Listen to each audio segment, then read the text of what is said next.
can't stand in the wintertime, I go nuts. That I have to wear. It's a weird thing that I have. Long pants, like long pants. Yeah. Not longer than anyone else's, but pants with a long sleeve shirt. Call regular pants long pants. Yeah. Past shorts. Yeah. Right? I can't stand wearing pants and long shirt, like long sleeve shirt. I go nuts. So Yeah. I like that you have a t-shirt, long pants, not long pants, pants or shorts. Then I could go long sleeves or short sleeves. So one interesting fact about Coach Andy that I'm going to share with everyone is one of his favorite hobbies.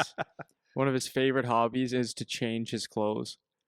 I'm telling you, like 8 times a this day. guy changes just while we're here at Yeah. the gym. You must change 5 to 8 times. Yeah. And that's not exaggerating. No, Like, no. You change your shirt, I change go your nuts. shorts, I go nuts. go pants to shorts to long pants to shirts, Sweatshirt, sweatshirt, no no shirt, shirt, like no pants. no pants. No, I go nuts. I go nuts. Oh, Can't wear pretty the same funny. thing for more than a few hours. Yeah, that's true. If That's you true. put a pair of socks on me, I go absolutely bananas. See, I'm a big no socks guy Yeah. as well. Can't do it. I don't like closed toes. No. My feet get hot. Yeah. It's I find it uncomfortable. I wear flops. I have indoor and outdoor flops. Yeah. My Christine laughs sometimes because I have shoes like always not always, but most times flops. Yep. For different areas Yep. of the home. Yeah, I go nuts in a pair of shoes too. Yeah, I'm not a big Well, shoe you know guy. that. Yeah. I'll go barefoot or flip flops. Yeah, I know. Yeah, it's funny. Wintertime. So the program is selling, which is cool. Well, So it's that's awesome. been, That's that's why. been cool. I got a call from Justin just now before we started, and he was impressed by the reach that the social medias has. Yeah. Because I've had a couple people sign up from Quebec. Yeah. I've had a couple people sign up from the States, different like random different places in the States. and stuff. People And reach it's out like, from Europe. It's awesome. yeah, it's like what the hell. So he's starting to see it now, which is cool. Well, it's so- very funny because I don't know if I told you this, but before the game, when I was last Friday when I went to watch Charlie and Guelph last week, a guy I know, good guy, man, good guy. He walked in and he goes, "I woke up this morning, I saw you on TikTok," and I went, "Oh yeah." I said, "I don't even know that stuff, man. It's I don't even know crazy. that stuff." But he goes, "Yeah," and it was awesome. It's crazy. Oh, that's good to know. The That's good to way. hear. So I was trying to And this describe. guy, sorry, so this guy's like not 5. Yeah. He's Grown adult younger now. than me, not much. Well, I don't know. I shouldn't insult, but he's younger than me. Yeah. Probably 10 years, and very, very very successful guy. And he saw us on TikTok, so that's kind of cool. Yeah, it's really cool. Because I'm just gonna make a qualifier right here. I don't understand it. Okay, so because we're gonna talk about a Twitter feed that I saw yesterday. Mhm. I don't understand this concept of the social media. Like, it annoys me. What, you're laughing? Yeah. Well, no, it annoys me to no end. But I get that people do it for their business, and then other people do it because they do it. I don't know why. But when people leave comments and stuff, like, I don't understand why you do that. Yeah, I'm It's in the fine. Same boat. It's I know, I'm fine, in the same boat, man. But I don't understand because, like, it's weird. So the only thing that I actually use, and I send nothing out, but is the Twitter just to see the hockey feeds, and that's where the Chris Pronger thing that we're going to talk about later. That's where I got that, but I just don't understand. So I'll touch on that later, I guess, or now. I don't care. My point is that we did this feed, or we read this thing on this morning. You were talking about some of the comments from. Oh, yeah. You were laughing. Yeah. And I just sit there and I go, I don't understand, man. Like, so one thing, like, if they see a TikTok, like, most of the people make these comments off of TikTok. Is that true? Yeah, the ones that I'm talking about. Okay. Yeah. Off of TikTok. So you're taking a clipped version of a clip version. Yeah. Right. Yeah. And it's like just pieces of a comment there, and then people make comments like it's actually like, you didn't even get the whole concept. But number 2 is like the last one there you were showing me this morning. Some people were saying that my comment was scouts aren't stupid, blah blah blah blah blah, for picking players, and people were saying scouts are stupid. Yeah, I know. It's like, well, no, they're not. They like, okay, if let's say you do have a stupid scout. Yeah. Let's say you got one stupid one. He still has to answer to the general manager or the area or the regional scout and stuff like that. So, like, not every scout's stupid. Yeah, And they'll they get do fired. tend to make mistakes. And then the next comment was the 3 rounds are the only ones that matter, and the rest of them is all friends and favors. favors It's and like, money. well, no, Yeah. it's not, man. I know. Like, be real. But like to type that in, I go, I don't know. Well, I don't get it. I don't get it. And man. that's what I said don't to get you. it. I was like, okay, so this guy saying that So the clip said was about how scouts aren't dumb, and the one guy just his comment was, "Yes, they are," and it's like,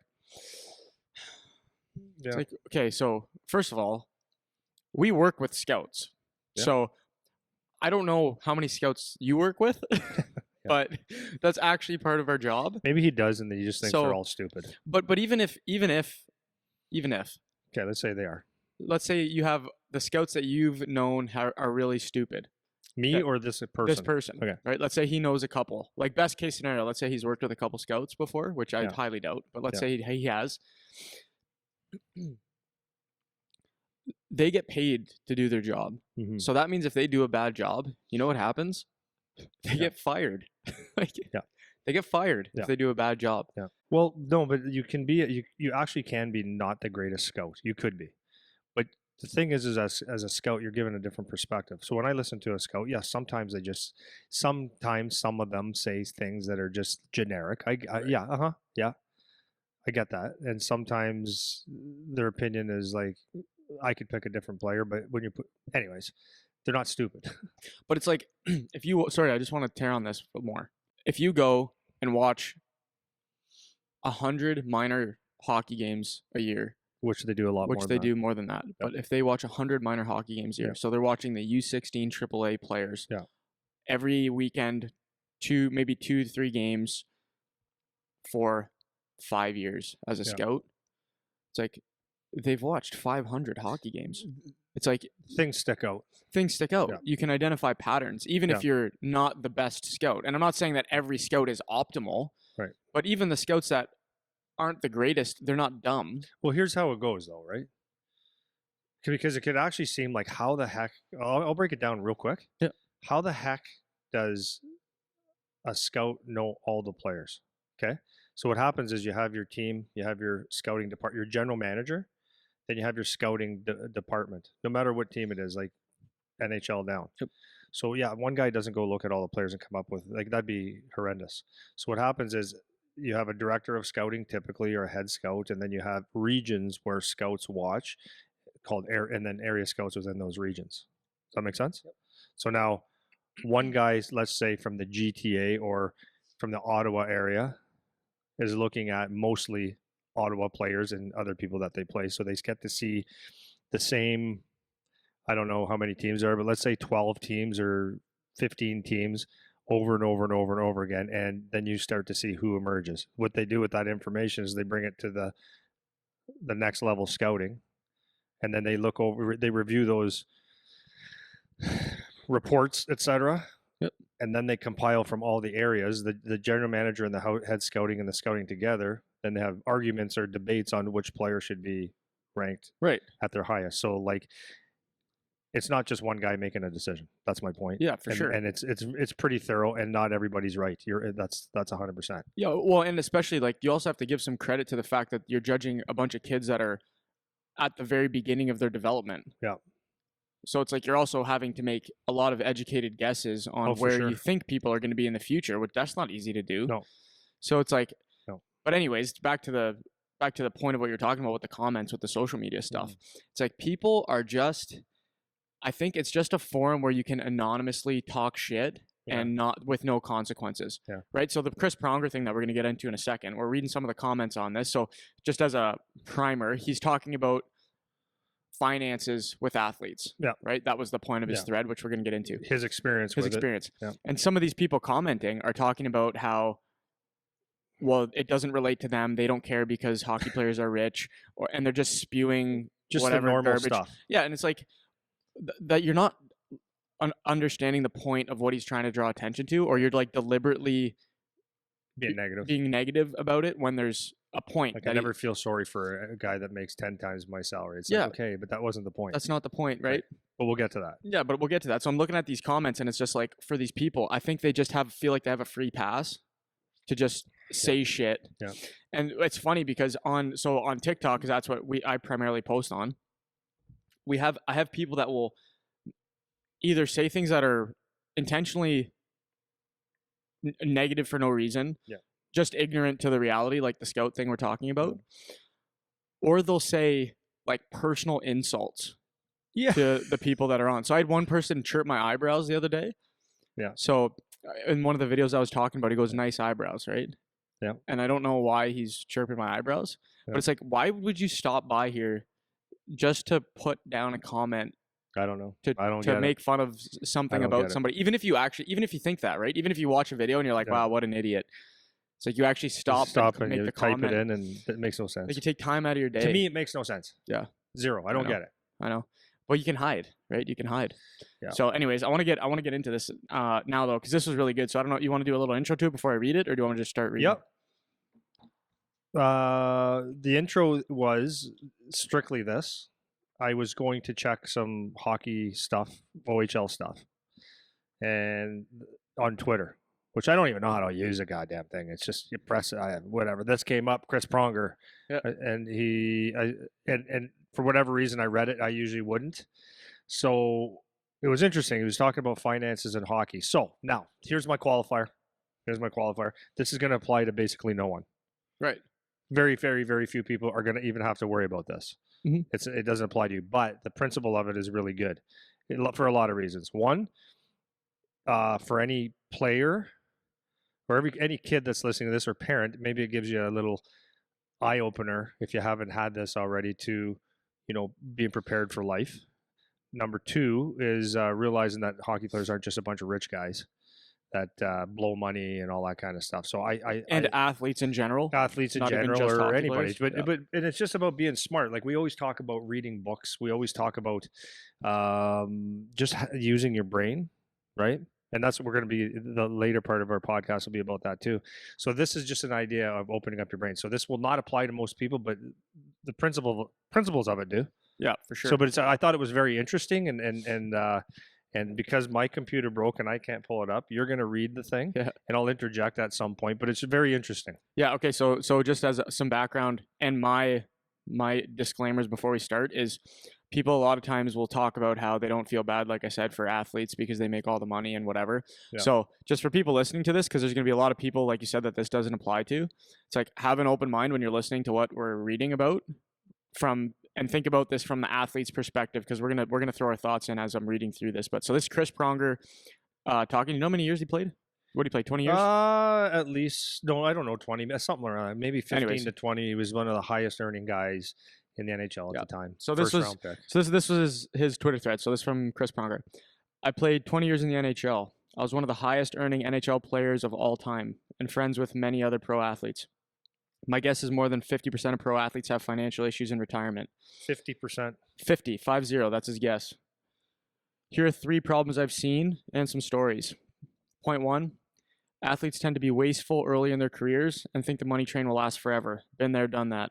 It doesn't. We're only one injury away from retirement always. I had $1 million signing bonus at 18. That's a huge sum of money for a young adult. Huge. Understanding the magnitude of that was daunting, to say the least. I was lucky to have great mentors early on. Many aren't as lucky. When I first turned pro in 1993, a lot of players at that time made around $300,000 a year. Nowadays, the median salary in the NHL is maybe around $2 million. On a $2 million per year salary, there's anywhere from 39% to 56% in taxes, give or take. But there's also agent fees, 3 to 5%, escrow, and much more. Then there's job-related expenses, a chef or nutritionist for some, off-season trainer, $5 to $10K a month for a house near the practice facility. An athlete can easily spend around $20,000 a month. And since the average career is 4 seasons, an athlete might have $2 to $3 million in savings when they're done. But with spending habits already formed in a few years, there will be an issue. And in my opinion, this is a fairly optimistic scenario. For example, I've heard crazy stories about guys spending $1 million in a strip club.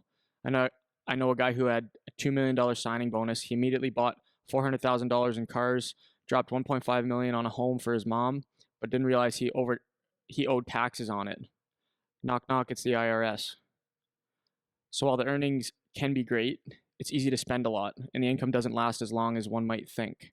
Which brings me to point number 2. Okay, so hang on. Yep. So just to go on that, we talked a couple episodes ago about, remember I was talking about bad habits? Mm-hmm. So this is like, first of all, most people would look at the NHL, including, well, most people anyways, would think that if you make Connor McDavid money is $10 million a year, well, it's earn 10 million, but as you said, up to 56% taxes, 3 to 5% to the agent. Escrow is a huge amount that comes out of your check. Yeah, That goes into the players' 15? fund.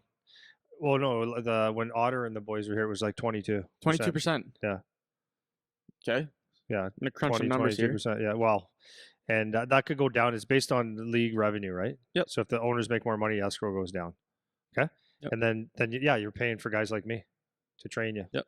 Which is not right? which is Eating expensive. properly and all that kind of stuff. So anyways, but what I said a couple podcasts ago is like when kids have bad habits, this is what I'm talking about.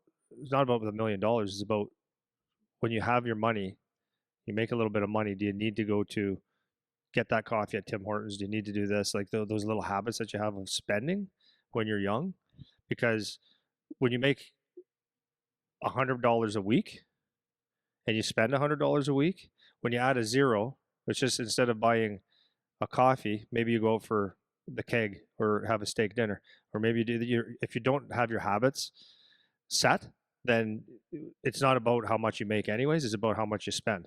And if you have no discipline in those areas, then you're actually going to spend all your money. So and so it's very important to be aware. Yeah, and for sure. if it's easy to spend $1, it's easy to spend 10. If it's easy to spend 10, it's easy to spend 100. And that's why you get guys that, like Pronger said there, you got someone that spent how much at a strip joint? $1 million at a strip joint. Or buying $500, $400,000 in cars your first check. It's the discipline wasn't there. It's like money will come again, and it's just a poor way to live. So, anyways, I just wanted to throw that out there. Okay, so I want to branch off this a little bit too. Okay, so I just looked up a stat. I don't know if this is accurate or not. I'm just throwing it out because I Googled it in 1 second. So you can fact check me if you want to. So this is for the U.S. 77% of American households have at least some type of debt owing. God, yeah. So most people live in debt. Well, of course. So so I have a point. So most people live in debt. So just because you're an athlete now, that doesn't mean that percentage doesn't apply anymore. Yeah.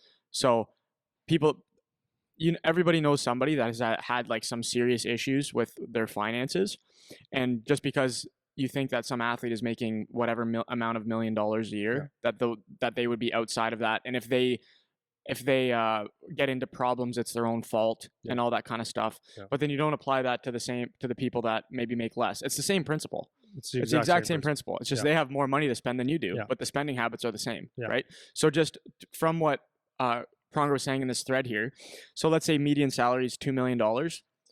You're losing half to tax right away. Yeah. So $2 million is actually $1 million, right?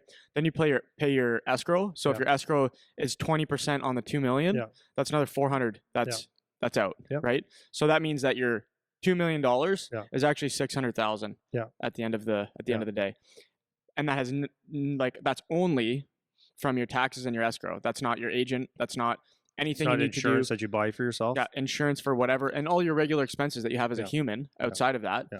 And then as athletes, the amount of expense they have to maintain themselves as an athlete, like they said, $20,000 a month. Yeah. Who spends $20,000 a month? Well, he's saying like to have a nice house in the neighborhood. That's what I'm saying. And that makes sense. You're not going to live in garbage, but you could. You could, but it is living within your means, just like everyone else does. For sure. Right? It's just a higher scale because they make more money, but you can run into the same issues, right? So when people think, okay, you make $2 million a year, first of all, keep in mind that that's actually like best case scenario. You're talking like 600,000, not 2 million once taxes and escrow are applied.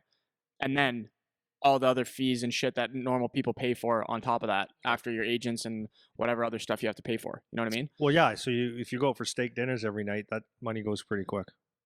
For sure. And this is what normal kids do this at university, right? You get your OSAP loan and you just go blow it on whatever you want, right? It's the exact same idea. Yeah. It's just because it's more money. Somehow you're less sympathetic now because it's more money, but it's the same idea. Yeah. So anyways, so that's that. So I'll keep going here. Yeah. So which brings me to point number 2. This is back to Chris Pronger talking here on the Twitter thread. People take advantage of athletes. You always have to get your guard up. My teammates and I joked that there were professional deals and then athlete deals. Financial advisors, lawyers, etc. They assume we don't read the paperwork, often true for many, and charge us more than the average person. You're in your 20s, a public figure, celebrity of sorts, and everyone knows you're making money. You're a mark. At times I felt they had 2 sets of documents, one for athletes and one for everyone else. Another example, very common to get a pitch for an investment that needs $500,000 and closes in 3 days. Why are they doing this? Because they can't get money from alleged more sophisticated investors. After a few years myself, my rule is, if someone needs an answer right now, the answer is always no. They learned this lesson real fast. Another example, athletes are convinced to give power of attorney to advisors, which means they do not control their money. This is crazy. So this is, I don't know how to say his name, but Aroldis Chapman, I think that's right, New York Yankees pitcher, had a $3 million stolen from him by his financial advisor thanks to power of attorney. We're pro athletes, not pro investors. So I understand why we sometimes make that mistake. But the sad part is that shady professionals are far more common than most think, and it's a common trap many fall into, not just athletes. And finally, point number 3. Sorry, you got anything on that before I do point 3?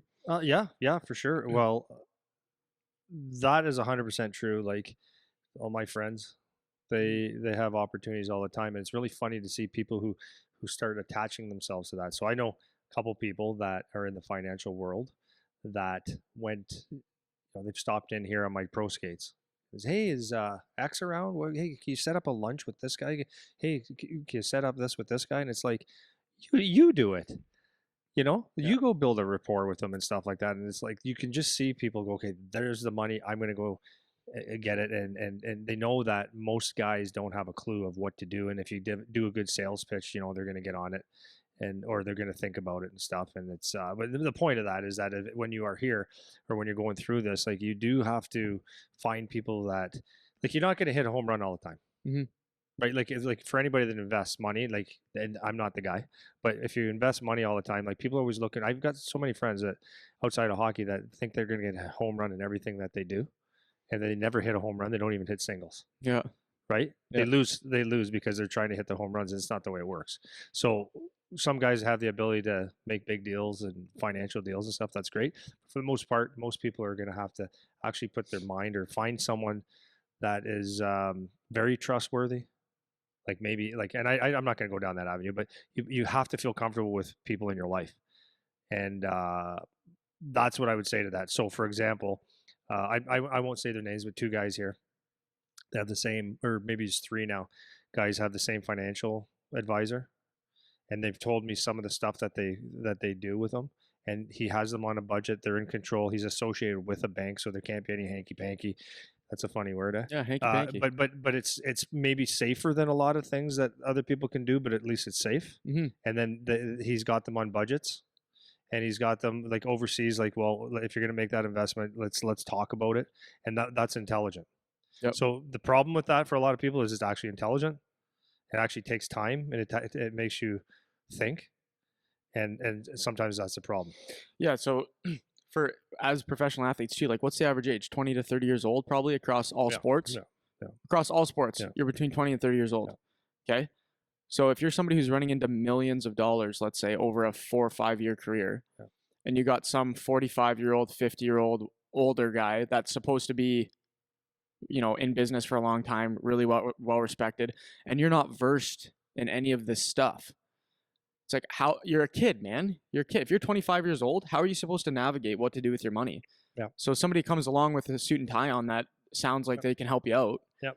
And how are you supposed to be able to navigate that? Talks big, drives a nice car. Yeah, that's it, right? Like, how are you supposed to be able to navigate through that if you don't have really good parents or come from a good family where they have a clue with finances, which in a lot of sports, a lot of guys don't. A lot of guys come from families that are maybe broken, or they played in college, coming from where they have no guidance, and they're just coming from the time they're 18. All it was sports all the time, and they didn't learn one thing about life. Dude, it's like, I'm telling you right now, and I've said this over and over and over to friends and people. That's I'm in some ways, thank God I didn't make huge money in hockey. I'm dead serious, because I wouldn't have had a clue. I would have known how to save money, but I don't know. I don't know what would have happened. I had zero education in this stuff.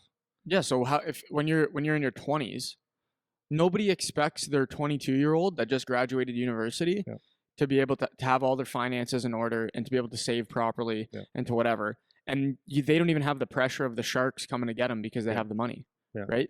So, and I'm not trying to like make a sob story for professional athletes or anything. It's just perspective on actually what the stuff they have to deal with. Like these are young men that are doing this, right? They're not experienced in life. It's not like they know what they should be doing unless they have a really good set of parents that are really good mentors around them that put them down the right path, which some of them do. But for a lot of guys, it's like you have to figure this out on the fly. Yeah. So if your agent in a shiny car comes and tells you he'll take care of you, don't worry. Yeah.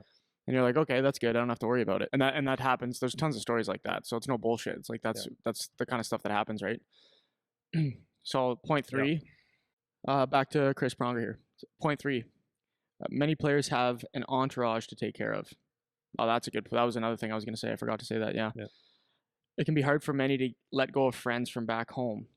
I'm lucky not to have had too many issues with this, but we have seen many instances of this. Often athletes have the attitude of, if one of us makes it, we all make it. That means unqualified friends on payroll, investments and deals because we grew up together, and big entertainment bills. This is another dangerous trap. Instead, we need to be vigilant about saying no, which is always tough. I'm new to this Twitter game, but I have over 20 years of stories about playing in the NHL, financial stories, and a whole lot more, and I intend to share some of the best ones. And then he's just saying, thanks for reading, yada, yada, yada. Yeah. So that's the end of it. And that's a big one, too. That's a big one. Like, a lot of times people have the posse, and they know they'll go. But not even the posse. Like, there is that. But you have people, we see it right here, guys that hang around, the jock sniffers, I call them. They be best friends with all the guys, and they expect them, buy dinner, hanging out, live the lifestyle. Can I go on the boat? Can I do this, that, the other thing? And it's like, be careful who you're around. Yeah. There's everybody likes to be attached to the famous guy. And then when you're not famous and you're not making money anymore, no one really cares. I know it sounds cliche, but it's the truth. Yeah. That's that. Yeah. I mean. So yeah, again, we're not trying to. The thing is with that is that these guys have worked very, very hard. Right now, so this is the I don't feel sorry for them thing.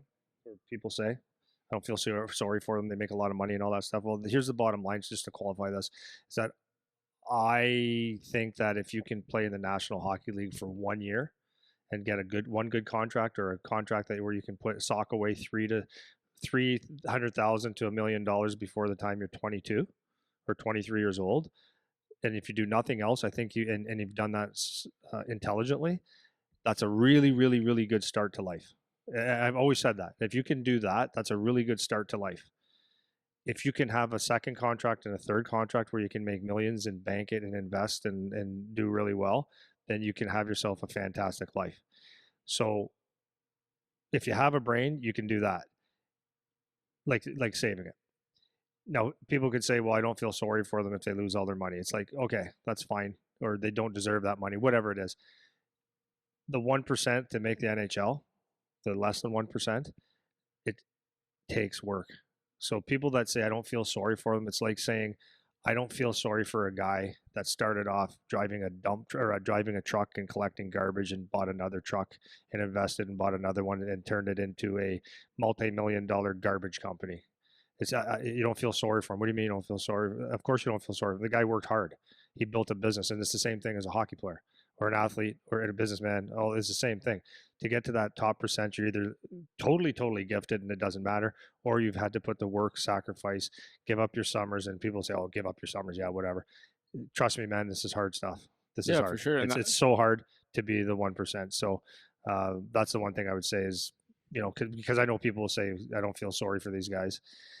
Yeah, they work hard. For most of the people that I find that say that are people that have zero experience ever trying to do something that's like that or getting close to something that's like that. Well, because go ahead. Sorry. Because you said, you sacrifice your whole childhood is gone. Yeah. Right. If you're actually serious about hockey from the time you're probably 14. Yeah. My son moved away at 15. Right. 14, 15. You're sacrificing everything up to being a pro. Yeah. Most guys still don't even make it. Yeah.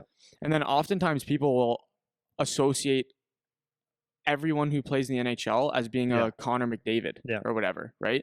But most of them are Dalton Prouts, where they scrap for 10 years to make $1 million a year. Yeah. They have all those deductions that we talked about before off of what they're actually making. Yeah. And they sacrifice their whole life. They're on the road all the time. It's a freaking grind, man. And people that don't know. Yeah. And so they don't feel sorry for themselves, by the way. No, they don't feel sorry for themselves, but it's just the reality of what they have to do. Like you could listen to Dalton Prout talk about stories of getting traded and the places he's had to go and what he's had to do in the middle of what he calls work. Yeah. It's like, if you're in the middle of your work day at whatever plant you're supposed to work, I'm like, hey, actually, we need you to go work at the plant that's in Ottawa now. Yeah. So you're going to have to drive right now. Yeah. You have to take all your stuff, leave right now, drive to Ottawa 12 hours. Yeah. And you have to work there now. Yeah. So just you go. No, you have to go now. Well, can I at least get, no, you can't. No, you just have to go right now. Work tonight. Yeah. Go tonight. Yeah. Because you have to be there in 12 hours to play. Yeah. You know? So it's like, and these are the kinds of stuff they have to deal with. Like, again, it's not a sob story thing, whatever, but these guys are sacrificing their whole life to get to be in that elite groups, and it's a lot. Like, it's hard to do, man. It's a hard thing to do. So, and it's not, again, it's not a sob story thing, but what happens is a lot of these guys, they're kids, and they end up running into these financial problems because they've never been taught their whole life. They've just been focused on hockey. They've never been taught how to handle any of this shit. You know? Yeah. So I don't feel sorry for them and stuff. It's like, look, you don't have to feel sorry for them. One day course doesn't cut it. Yeah. That the Players Association puts on that says, okay, you know what I mean? Yeah. That doesn't cut it. That's just not enough education. Oh, and you don't have to feel sorry. I'm not saying you have to feel sorry for these guys or anything, but it's just, this is actually a perspective. It's not like you just dismiss this point because they're supposed to be rich and screw them, they can figure it out or whatever. It's like, okay, you have to figure your finances out too. Yeah. So when you're in financial issues, I'm just going to say, screw you, man. You should have figured it out. No, because when you do that to average people, people are like, well, what's wrong with you? Like, you don't have any sympathy or whatever. Yeah. It's like, it's the exact same principle, man. Right? 100%. So anyways, I thought it was a really good thread. It was nice that you found that. It was a really good thread. I liked it. Yeah. I enjoyed that. I'm going to show that to Charlie, print it off one day. Yeah, some perspective. It's smart, man. That's exactly what happens with a lot of guys, like you're saying. So we wanted to talk about so the OHL, so we're in Ontario. So the OHL Cup just finished. Basically, that's the end of the year for U16s, people going into their draft year for the OHL.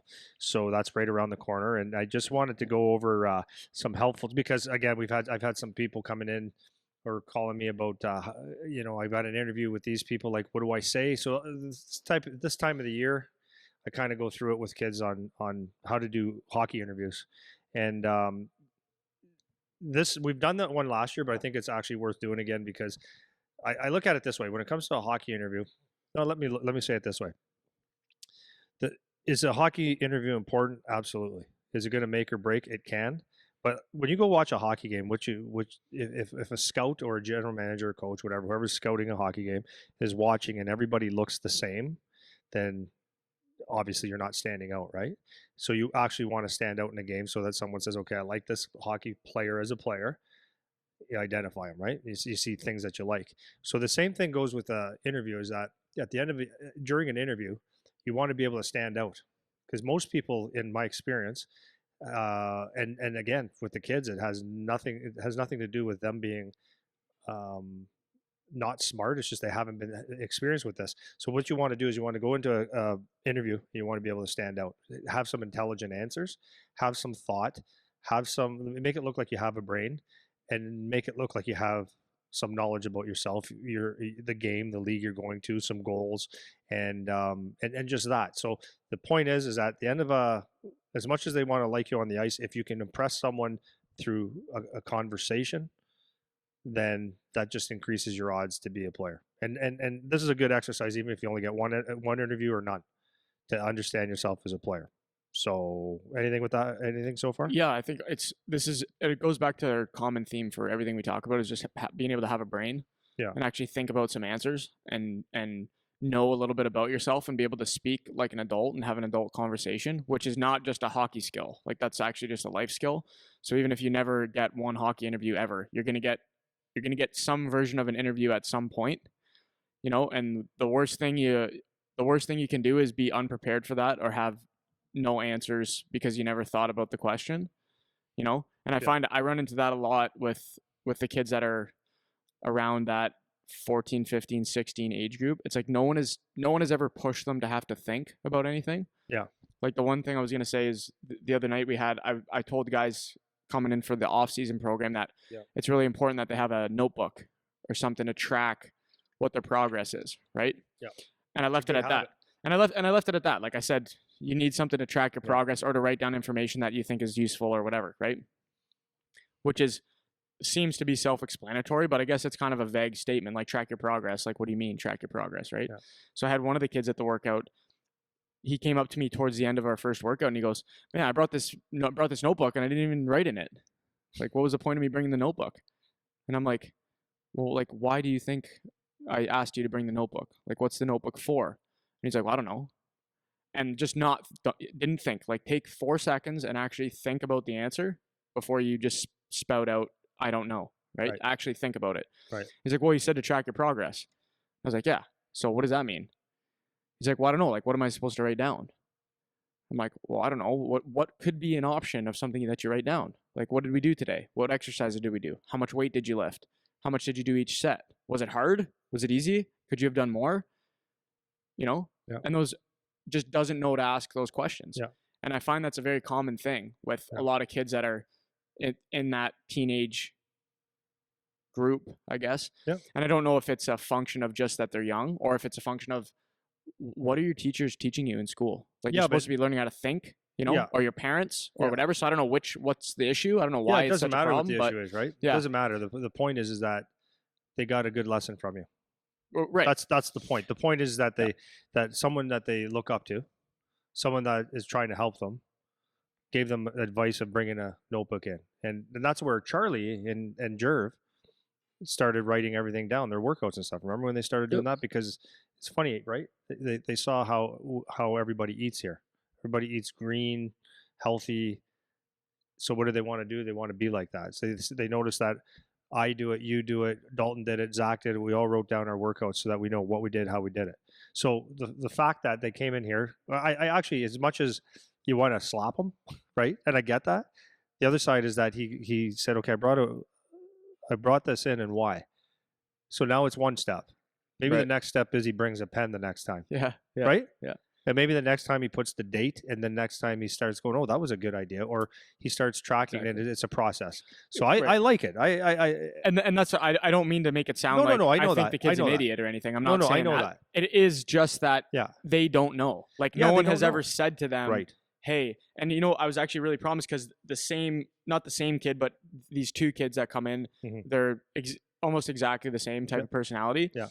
And so the one kid was asking me about the notebook thing. The other kid messaged me the other day and he asked me a really good question about his workouts. He was just like, hey, do you think working out with you 4 times a week is enough? Or should I be doing some more stuff on my own? Right. Like, my coach said I should probably put some weight on. I don't know if that's really what I need to do or whatever. So I'm just wondering about those kind of things. Right. And I was like, first time he's ever asked me like a good question. And I was like, freaking right, man. Like, good for you. So yeah, definitely. I don't want to make it sound like your kid's an idiot if he doesn't know what to ask. Because they just don't know what to ask. Yeah. They haven't been in the position where they need to do the analysis yet, right? Yeah. So that's what I wanted to say about this. The interview thing is an example of that, but the broader principle to take out is just that ability to think about things and analyze yourself and come up with good answers when someone asks you a question, you know? So that's all I got. Yeah, but I love it. You open the door for the young fella to think. Yeah, that's right. And he will make progress on that, guaranteed. So that's good. So the first thing is qualifier when you get your first interview or you get your first call, Zoom call, face-to-face meeting, whatever it is it's most likely intimidating, especially when you're 16 years old. Intimidating for a couple of reasons. One, because you're so excited that a team's excited about you or wants to talk to you. So that's like validation that I did something well. Number 2, you want to impress them. You want them to like you. Number 3, this person could hold a part of your future in your hands. And I don't know what number I'm on, but this person is probably much older and may have played in the National Hockey League or something like that. So he looks old and crusty and tough and all these kind of things. So it can be intimidating. So the first thing that you want to do though, when you're speaking is, take a breath and all that kind of stuff, but this is not about giving you the right answers. This is about giving you an idea. This is about helping you think and help you formulate opinions of yourself. And the first thing I would do is make sure that you speak with an outdoor voice. There's so many times when I talk to the kids, when we do like a mock interview or ask them questions, say, so who do you play like? And they're like, play like, it's like, I can't hear you, man. Like, you have to speak up because if, like, you don't make it hard on someone. And I use the other example is that if you're coming in here for a job interview, that's what they're doing when they're interviewing you. They're looking like, how can we like you more? Or like stand out, right? So if you're talking real sheepishly and you don't want to sound like the battery's dying. That's right, exactly. So that's one thing. It's just you get used to speaking in a maybe even above your normal voice, so that it sounds like you have a little bit of life. Yep. You know what I mean? So that would be one. And then also, especially if you're doing a video or a meeting, I would say dress appropriately. I mean, that shouldn't be something I have to say, but this is something that I have to say because a lot of people just don't put a lot of thought into how they look. So you have to remember again that when, and this goes throughout the whole season, right? And I told Charlie, until you're in the National Hockey League, it applies because someone's always judging you. When you walk in, if your hair is like just rat shit, it looks like you combed it with a ham sandwich. That's not good. That doesn't look like it's professional. If your clothes are like, who gives a rip, then that reflects on you. So look appropriately, dress appropriately. I'm not saying dress like you're going to the grave, right? Like you're going to a funeral, but dress appropriately, professional, right? And have the hair combed. Like it's actually important.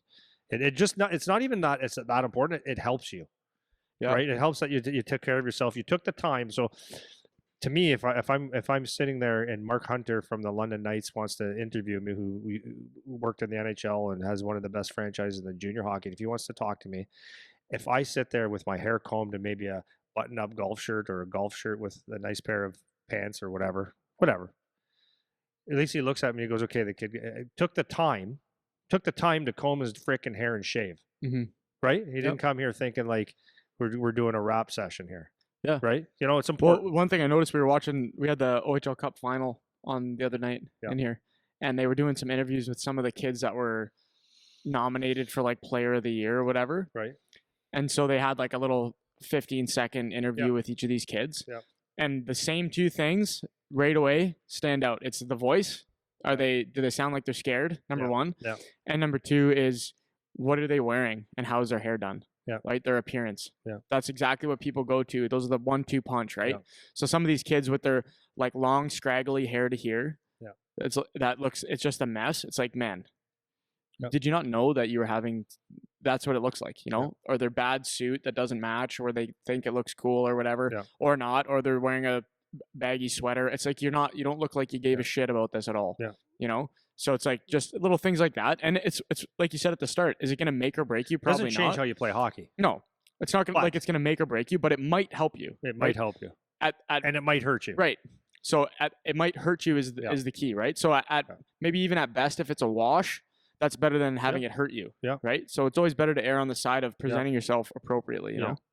And the last little point before I get into this is understand when they're calling you, they're interested in you. Right. So it might be a little bit, might be a lot, but they're interested in you. So they want to know what makes you different or why they should draft you. So don't forget that. Like why should we draft you is and the reason I say that is because a lot of times I was asking a player the other day about why. Yeah, he said he told you that he liked to block shots. So I said, what makes you different? Why should we draft you? And he goes, and he couldn't think of anything. I said, you told Eric the other day.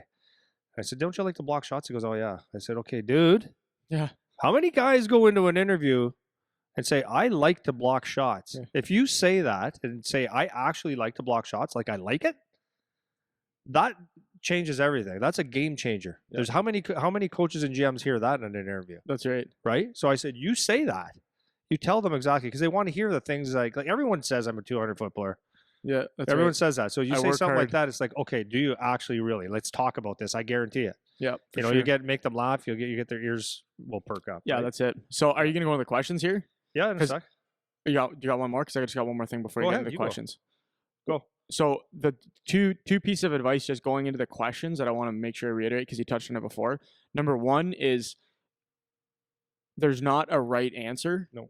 That's number one that you got to keep in mind. So this episode is not giving you the right answers. No. Like that's not what this is.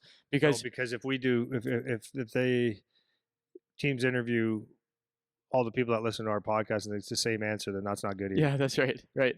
So it's going to be individual to you. So that's number one. Tied in with that is don't bullshit. Yeah. Right. So say things that are actually accurate to how you are as a player. So for this kid, that if he goes in there and says, I like to block shots, he actually likes to block shots. He's not just saying I like to block shots. It's like he actually likes it. It's not that I block shots is the right answer. Yeah. It's that he wants to actually do that. It's part of his game. So it's not about bullshit either. That's number two. And then the last thing is when you're doing an interview, treat it like a conversation, not like a test. Yeah. That's the last point. that's the last piece that I'll try to make, because you want it to be as naturally flowing as possible, which is hard to do when you're a kid, obviously, because it's such an intimidating thing.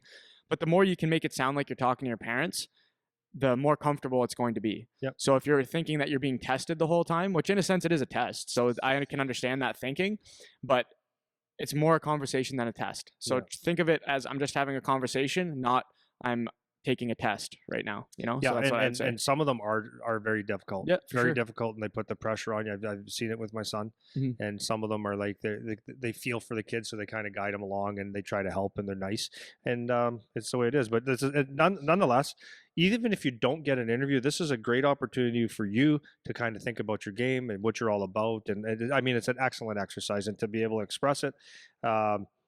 It's a great chance for you to perform under pressure, because this is a sense of pressure. You're talking to an adult that is interested in you, and you're asking you difficult questions, and it's a great way to show that you're actually prepared to step forward to the next thing. So anyways, most often kids don't give the greatest answers. That's why it's important to actually run through some of these with someone that can ask you some questions and maybe guide you, help you with some of your answers. Very, very important.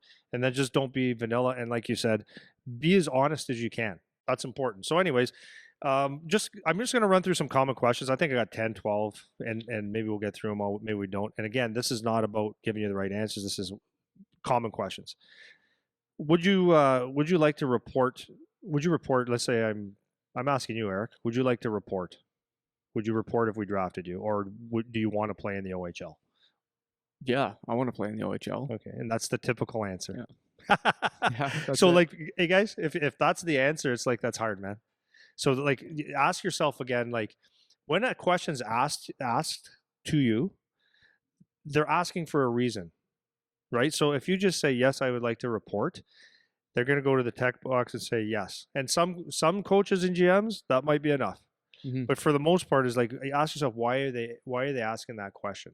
So for me, what I've told the kids is exactly that. I said, you're not standing out right now. You sound kind of like vanilla. Yes, I would like to play in the OHL, and why. I always like to throw why I'm answering the question that way, so that I give them some context. Now, if you say I like to play in the OHL, or I'd report to your team because I've always wanted to play for the Sarnia Sting, it's been my favorite team or whatever, that's fine. But what is the actual goal of playing the OHL? I would like to get my school paid for.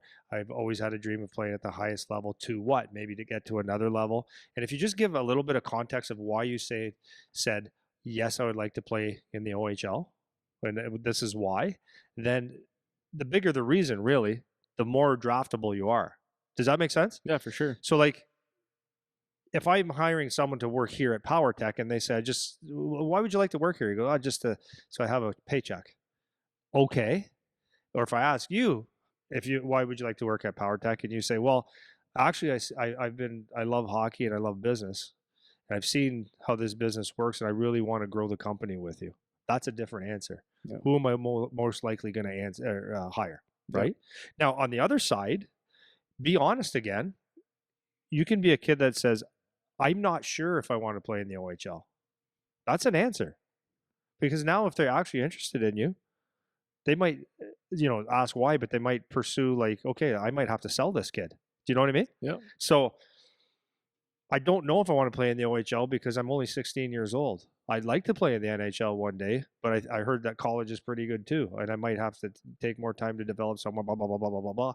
And you give them, okay, this kid's actually giving me the real deal. He's not just telling me what I want to hear. It's important. Anything? Yeah. Well, the other thing I'm going to say on that too, and this kind of applies to all these questions, is you also don't need to have a 15-paragraph essay for every answer either, right? No. So like, if people pay attention to how you were answering the question, it's like, yes, I'd love to play in the OHL because I know it's the best development league in the world for sending players to the NHL, and that's where I want to go. Yeah. That's 2 sentences. Yeah. Right? It's not, you don't have to do a run-on paragraph selling your soul to the OHL. Like, that's not what it has to be. But just a little bit. Just add a little bit of zip to it so they have something else to listen to. And it's actually, like you said, being honest. Like, why do you want to play in the OHL? Yeah. And why do you want to? Yep. It's not just a given, like, yes, I'd like to play in the OHL. Like, you should have a reason for why you want to play. Yeah. So just tell them what the reason is, And that's all I would say about that one. Yeah. Yeah, and it could be as short as, oh my God, yeah. Yeah. That gives you more than yeah. Yeah. I mean, Yep. It's just part of selling yourself, and it's okay. Mm-hmm. Yeah, another question doesn't come up all the time, but it might. it's just probably really important. If you come into work, apply at PowerTech, one of the questions I'm going to ask you is like, what do you know about our business? Right? Yeah, for sure. So when you go in, so let's just say I'm the Sarnia Sting. Eric, so you'd report to Sarnia if we drafted you. Like, so what do you know about our organization, Eric? Do you want me to give you my answer or the kid? No, answer? I want you to give the typical answer that you heard the guys. Like, it's, I don't know. It's a pretty maybe cool it's city. Pretty cool city. Yeah. we played there. We played there a couple times this year. Yeah, and the rink's nice. Yeah. Like that would probably be it. Yeah. Scraping for something to say because you didn't think about it. Yeah. So here's kind of the way I would go about it. And actually I said this because one of the kids had one with Sarnia. And I said, and because I said that, oh, it's a pretty cool city, and I don't know. I said, okay, good. That's why we're drafted you for sure. Yeah. Every cool city is a cool city. It has nothing to do with hockey or you wanting to be there or knowing about the organization, right? Yeah. So first off, when you think about this, the Sarnia Sting or the Windsor Spitfires or whatever, they don't just call you and put you on the spot and say, okay, would you like to report, blah, blah, blah, blah. There's time. There's time, right? And if you actually have a real desire to play in the league, you've probably done this already. You know who the coaches are. You know who the best players are. You know the name of the arena. That's what I did. I do everything. So if the Sarnia Sting calls you and says, what do you know about our organization? It's a really good idea when they call you for an interview to take a few minutes to go through the organization and get some history. And, so why would you, what do you know about our organization? I'd say, well, wow, the Sarnia Sting has been around for it's an established organization, and a kid might not say established, but along these lines, right? Mom and dad, help your kid, please. Yeah, it's an established organization that's been around for a long time. I know Steven Stamkos played there, and had a lot of first round picks in the NHL, so I know it obviously develops a lot of hockey players. It's got a really good history. I know that you got a new coach this year who's had success in the league, and he seems like it's it is developing for the future, and I would love to be part of that process. Yeah. So what you've done there is you've actually explained. Hey, it's a stupid. No, it's not a stupid question. It's a hard question to answer if you're not prepared. Like, why would you? Like, I've never been to. Like, the kid might never have been to Kingston before. Like, what do you know about the Kingston? It's like, I heard it's a cool city. Well, who cares? But if you actually give some context of why that would be a cool city to play for, maybe it was your favorite team. I don't know. But if you give a little bit, now they're saying, okay, this kid has an actual answer, right? Yep. So, yeah, and I'll jump in on that quick because with some of these places, this is why it's really important to do research because sometimes you won't have the Steven Stamkos close to home answer, right? Sometimes you'll have to look at a place like Kingston, and it's like, I know nothing about Kingston. Right. So if you go into that situation, like how far is Kingston from here? 8 hours? From here, 8 hours. 8 hours. 7, 8. Right? So it's like, what do you know about Kingston? You don't know anything. So you need to look up something about Kingston. What do they know? What players have played there? Yep. Shane Wright plays there. There's a cool thing. Yep. You guys have an exceptional status player that's there. So a lot of people probably want to watch you guys play. And I know it must be a really fun environment because you got some top-notch guys there. Love to play there. Be awesome. Right? There you go. It's a university town. It's all that there's. You got a bunch of kids that are my age. I would probably be able to fit in with a lot of those guys because there's a lot of people around that are going to be my age. Good place to develop in, whatever, right? So take some time to look up those places because you won't have the same. And this is why I'm saying, like, we don't have we're not giving you the right answers because depending on where the team is and what they're doing, that answer changes, right? So you actually have to do some work to figure out what an appropriate answer is for you, kind of thing, you know? And then if you don't know, actually, I think, in my opinion, you're just better off saying that I actually don't know a whole lot about your organization, rather than saying it's a cool city and I like the colors. That's a bad answer. Back to no bullshit, right? Like, I don't know. It's far away from me. I actually don't know a lot about it. Yeah, it's far away, or I don't know who the coach is. But listen, if you're at that point, if a team calls you and they say, can we set up an interview for Wednesday at 7:00 and it's even Tuesday at 9:00 at night, you have time to do that part. Yep. You should have done it already, but you have time. So really no excuse. But if you don't have an answer, be honest and say, I really don't know what to tell you about the organization. I don't know a whole lot. Mm-hmm. Maybe it's far away from home. Better to be honest and get caught in bullshit, man. Yeah, 100%. So you give me your quick answer on this. One that most interviews will ask. What type of player are you? Or who do you play like? Or Who do you model your game after? Mhm. Is that too much right now? No. Okay. So go ahead, Eric. I model my game after Alex Ovechkin because I like to score goals and I take slap shots on the point, and I score a lot of goals using a slap shot, so it kind of reminds me of Ovechkin. Yeah, that's actually very, very typical answer, and that was longer than most of the guys. Yeah, that's right. Yeah, most kids, from my experiences, they'll say, "I model my game, or I play like Mitch Marner, or I play like Connor McDavid, Matthews, Ovechkin, Cale Makar, like the top names," and that's fine. It's fine, but you have to give some context to it. Okay, so my suggestion to any player would be, unless you're cocksure,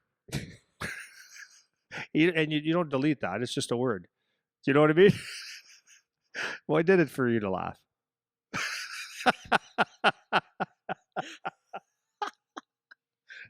unless you're cocksure that you play like them and you're adamant on it, then go ahead. Like, okay, so for example, there is a couple kids that are possibly going to get exceptional status. I think it's reasonable for one of those kids to say, like, I play a lot like Mitch Marner, or I play a lot like it might be reasonable. Well, because they could have a reason, right? Yeah. You should see how many end-to-end goals I scored this year. No, that's exactly what I mean. Right? So, anyways, So what type of player are you? I would say that if you don't have 50 to 70 goals, that you probably shouldn't say like the top guy in the NHL. And I would actually, this is very, very important, even just outside of the interview for your own development, is look at a couple players that you feel like you play like and watch some shifts. Like, understand how they play, or watch some games and say, I feel like I play like that person. You don't have to be right, but I think it's a lot better, instead of saying that I play like Alexander Ovechkin. Let's look at someone that's like a 30 goal scorer, and maybe have some habits that you have. You know what I mean? Yeah. Instead of Alex Ovechkin, because there's only one Alexander Ovechkin. In the whole history of the world. Now, if you do feel like you play like him, like you said, give some reasons. Okay. So what I would say is,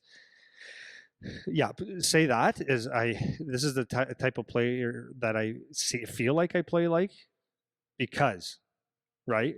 So like when Charlie, I don't want to use Charlie. I had another kid that was in here, and he said that he felt like he played like Kirill Kaprizov. And I said, oh, that's interesting. So I said, well, tell me why. And he said, well, because I feel like I'm very crafty with the puck and down low. And he gave me a whole bunch of reasons. I said, okay, that's interesting. That's cool. I like it. It's much better, because much now better, that's something I'll remember now, because you didn't say. So we had another guy in here. Was it this? I don't know if it was the same guy. He was talking about. We said Gallagher would be a good guy for him too. I forget who else he said, but he had a pretty good answer. He was saying guys that weren't the norm. I forget exactly who the players were. And what you want to try to do is you want to look at someone who you kind of match your skill set to a little bit, and you match your stature to a little bit. Those are like the two main things you're looking at, right? So stature wise and skill set wise, who do you kind of play like? And this was something I never ever once did ever. Right. And I even now, like, just as we were talking, I was thinking about if I had to answer that question for myself. Back in junior, when I played and I was at my peak of how I could play, somebody kind of close, like in the ballpark, I would have said like a Jamie Benn, where I was like a little bit bigger, could protect pucks a bit, could make plays, could be physical sometimes when I needed to. But I'm not 6'3" or 6'4" or whatever he is. So there's some differences. But if I'm a kid and I'm trying to match myself up to the style of play, it's like I'm not the overwhelming goal scorer. I'm not totally dominant in any one area, but I kind of have like a decent balance of things offensively that I could do. Something like that. And a Jamie Benn is not a normal answer. Like that's not something not at all. That's not something that everyone would go to, right? So just even if that's not exactly how I played, it's a good way to get away from all the regular names where someone will be like, oh yeah, okay, why are you saying that? Like, what made you think of that? It's like that shows you put some thought into who you might play like, you know? So and it's important that when you say the person, that you can describe more than the one thing they do. Right. Like Matthew's scoring. Okay. He does more than score. So what else? Right. That's just one part of the game. Another way that you can attack this is especially if you, like, for example, you live in Windsor and you watch the Windsor Spitfires, and you say like, I feel like the best guy I could come up with is Matthew Maggio for the Windsor Spitfires. Like that's actually maybe even more relevant for a kid. Yeah, it could be. But you can't lie. Right. You have to watch it. You kind of, if you're familiar with it, then use that. Another way that you can answer this, and it was another question that I put in here, is how describe your game, right? Mm-hmm. So that might be a different way of asking that question. But if you don't have someone off the top of your head, at least know the game that you play. Yeah. So if someone was to ask me like who do you model your game after, you can actually just be honest. Say it's like actually hard for me to say who I model my game after because I don't really know how to describe how I play. I haven't seen myself, but I feel like I play like the typical answer is I'm a 200-foot player that works hard. All right, and scores goals. But the what you should be saying is stuff like actually what you do. So describing your game, but when you describe your game, what I would suggest for a lot of people to do is again, why are they asking you this? They already probably have a pretty good idea because they watched you. They're number one, they want to see what you think of yourself, and number two, the next thing is how do you make this a better answer? So my question or my suggestion to people is to also include why this is going to help that team. Yeah, that's a good point. You know what I mean? Yep. So if I can score, if I'm a hard worker, that means nothing. If I'm a two-way player, everyone says that. But if I say things like the one boy that said that he likes to block shots, okay, so I told him, I said, like, I would look at your frame and I would say, okay, so I'm a 6'3" 16-year-old. I played on a poor team. I've had to work for everything we have. It's not easy. And so being on a poor team, we don't score a lot of goals. So I had to really find a way to help my team not get scored against. Help my team not get scored against. Those words go boom. Yeah. I've had to, I can put the puck in that, but the most important thing is that I needed to whatever. And I actually learned that I love blocking shots. Yep. That's huge. Okay. That's 2. Boom. Right. And I actually like doing the little things. I like doing the little things to help my team and help my team win. Yeah. That's a great answer now. Yeah, for sure. And I think two other things I would say about that, especially if you have to compare yourself to another player. Yeah. This is why it's important to actually watch hockey games. Yeah. And not just highlights. Because if you're going to try to address, like say you play like someone and all you ever do is look at the highlights or the stats, then you wouldn't be able to explain the difference between Mitch Marner and Austin Matthews. That's right. And how they play, right? Mm-hmm. Both of them get a lot of points. So if you say I play like Mitch Marner because I like to score goals, or you say I play like Austin Matthews because I like to score goals, that's the same. But those guys play totally different games, right? So it's like when you watch each of those guys, if you actually think you play like Austin Matthews, then what should you be saying about that? It's like I'm good in the corners and I'm a shooter. Yeah, I can shoot. Yeah. And that's more of an answer than I can score. Yeah. Right? Because how are you scoring? Right? So when you identify some skills that you're good at to help you line up with somebody else, it's like when you are trying to say, okay, do I play like this person? It's how do they have the success that they're having? So how does Alex Ovechkin score goals? He's a shooter. Yeah. He shoots and he can pick corners like nobody's business. If he has more than 3 seconds, he's going to score. Yeah. Whereas somebody else, maybe they're more. Go ahead. Yeah, I was just going to say someone else, like let's say Tom Wilson. Yep. He's getting a lot of his goals in the blue paint. Goes to the paint. That's it. Right. It's so both guys could score goals. Yeah.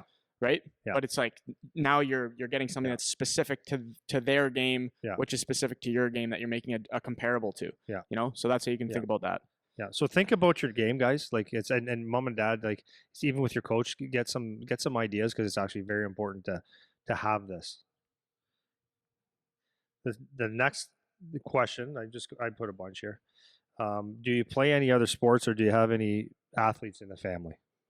All right. So typical kid. Yeah. I used to play baseball when I was younger, but I don't play anymore though. I love it. That's actually what a kid sounds like. What the kids You've been practicing, eh? Yeah, practicing being a kid lately? I know. Do you have any athletes in the family? Your family? No. Okay. None, eh? No. Okay. No, okay, but so No, this is good. So for me, nope. I have. So what I would say if I was trying to make it a good answer, because I actually don't have any, I would say no. My dad was very athletic, but he didn't play a ton of sports growing up. I have an uncle that played some organized sports growing up. I had no one else in my family that played super high level, but both of them are very athletic. My dad's about like 6'3", my uncle's 6'4". They're big bodies, and they used to play a lot of sports together, so they kind of teach me some stuff. But in terms of like super high level, no. Yeah. So the question that you have to ask back when people ask you the question is like, why are they asking that question? Mm-hmm. Okay, did you play any other sports? Okay, why is that important? Right? That's what the first thing. Yep. Like, so when you practice this stuff, why is it important? It's important because it's important and it's not important. But it's important because if you're around sports, or if you have if you play different sports, then you obviously have some crossover athleticism. Yep. But you also might process the game a little bit better, right? So like when Charlie did it the first time we kind of went through this, he said, "Yeah, I played soccer, baseball, and lacrosse." I said, "Okay, that's the answer, right?" Yeah. How do we expand on that? I said, "What else did you play?" He goes, I said, "What about you and I all the time?" "Oh, squash." "Yeah." "What else did you do?" "Boxing." "Oh, so now you're at 5." So golf, the important, yes, and golf is important. So why is it important? Baseball, soccer, hand-eye coordination. Baseball was important at the time, but you got out of it. You went to lacrosse because why? Why? I liked it. It was physical. You're adding to how this helps in hockey, right? Mm-hmm. It was physical. I learned how to hit and take hits at a young point in my life. I had to learn as much how important the defensive zone was as the offensive zone. Like in lacrosse, you can't hide from that. It was the practice, it was the running, it was the crossover stuff. The squash was really good for my hand-eye coordination and my lateral movement and my quickness. The boxing was good for why. Yep. But all these things, and it's the mental attitude that goes with it, so it shows a lot. Now, if you take someone like in your spot, you have to think about it. How can it still benefit you? And you kind of said that you had a big family. So no, I don't have anyone in my family that played sports. I'm going to a different question almost. But well, hang on. So the reason that I answered it the way that I answered it was because I want to, like you said, I'm trying to make it work for my benefit. Yeah. Right. So I was careful to say high level because they were still athletic, right? So I'm still making the point that they're athletic, number one. Yeah. And then I'm still making the point that I mentioned their size, like their stature, that they were athletes. They had athlete type bodies. They played sports, and I was around sports. Yeah, you're showing potential. So I'm showing that it's there, even though I can't say my uncle played in the NHL, my brother played in the OHL, my sister did competitive swimming. Like I can't say those things, right? So I'm trying to still make it work. Yeah. So I think I got my questions mixed up a little bit, but anyways, that doesn't matter. It's the same shit, different pile. Do you play any sports? Do you have any family that plays sports? So I was going with, these are the sports I played. Now, do I have any family that played sports? So, and with my son and a couple other kids, my dad played here. My uncle played here. My uncle was a boxer. My other uncle, my sister was a volleyball. My brother, this. Oh, okay. So that shows like your family is into sports that kind of get the thing. In your case, you didn't have that. So how you make it better? You said, my family's bigger, better. And now another thing that maybe a kid could add is like, I really didn't have anybody around to really teach me sports, but I love it so much that I learn everything on my own, and it's my passion. Like you bring something else to the table. Yeah, if for that sure. makes sense. I gotcha. Next question that is doesn't always get asked, but I like this one because you need to know. Eric, why should we pick you? Oh, great question. So here's my answer. Ready? I really love hockey, and I work really hard, and that's all you got. Well, that's the thing is people don't have an answer. Why you? And it's a actual really important question because that's actually the purpose of the interview. Why should we pick you? So this is where you have to, as previously when we asked what type of player are, this is where you really have to know what your answers are. So why would we pick you? So like we had one with I had one with a kid the other day, and he goes, I don't know. Like I said, well, you should. Yeah, you should know why. So that's what I said. I said because you're 6'3", and I love blocking shots. I think that's why you need to pick me because I don't think you're gonna have one. Like, and I would say I yelled at him. Remember? Yeah. I said, do you think there's any guy in Ontario that says I love blocking shots? Anywhere? I bet you there's not one interview that these guys have done where someone said, I actually like blocking shots. And maybe there's one. Yeah. But if you say that word, I'm 6'3" and I like blocking shots. Especially as a forward too. Right. Yeah. I guarantee you that they're going to be impressed with that answer. That's why, because I'll block shots, I'll eat pucks for you. Right. So that maybe you're not a puck eater. Right. Yeah. But you have to come out with something of why you are going to stand out more than anyone else. So this goes back to your point you mentioned earlier of how will you help the team now, right? Yep. So you think of this as a job where they're hiring you to provide a service, right? So what service are you going to provide the team?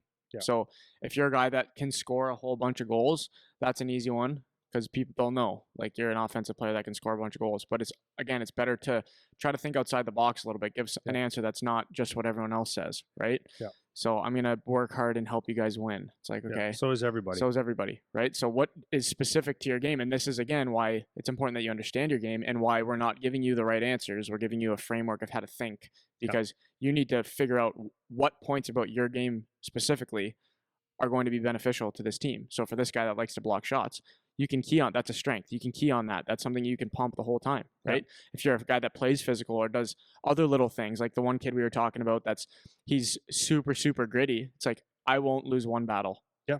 Like I win every battle. Yeah. So I'm going to be a guy that you can count on, whether it's D zone, O zone. If you guys need to get a puck out, I'll get the puck out. Yeah. For sure. And so those are the types of things that you can key on if you don't have a glaring offensive or defensive capability that's obvious. Yeah. You know, I'm a shutdown D. I have a really active stick. I'm really good at knocking pucks away, so I'll be taking away some shots for sure. Yeah. That kind of stuff. I'm good at box outs. Like whatever other small thing you have. Don't lose face-offs. Don't lose face-offs. That's another big one. Or more important, not more importantly, but as importantly, you don't have to, if you say something like that, but you could also add to is that the coaches and GMs are not looking for the big thing. Right. Everyone says they can score and work hard. That's the thing. But when you add the small thing that like I win face-offs, like I really care about face-offs because I understand that face-offs is about possession and it's one of the most critical overlooked things that help my team win. Mm-hmm. That's a much better answer, right? Yep. You can add in things like I've been dedicated myself to the gym for X amount of time. I watch what I eat from X amount of time. I study the game. I study video. Coach, I don't know exactly why you would pick me over someone else.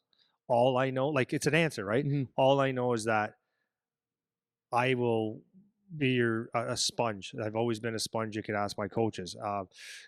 If you're a smaller guy like we had that wins battles, you can use that to your advantage actually.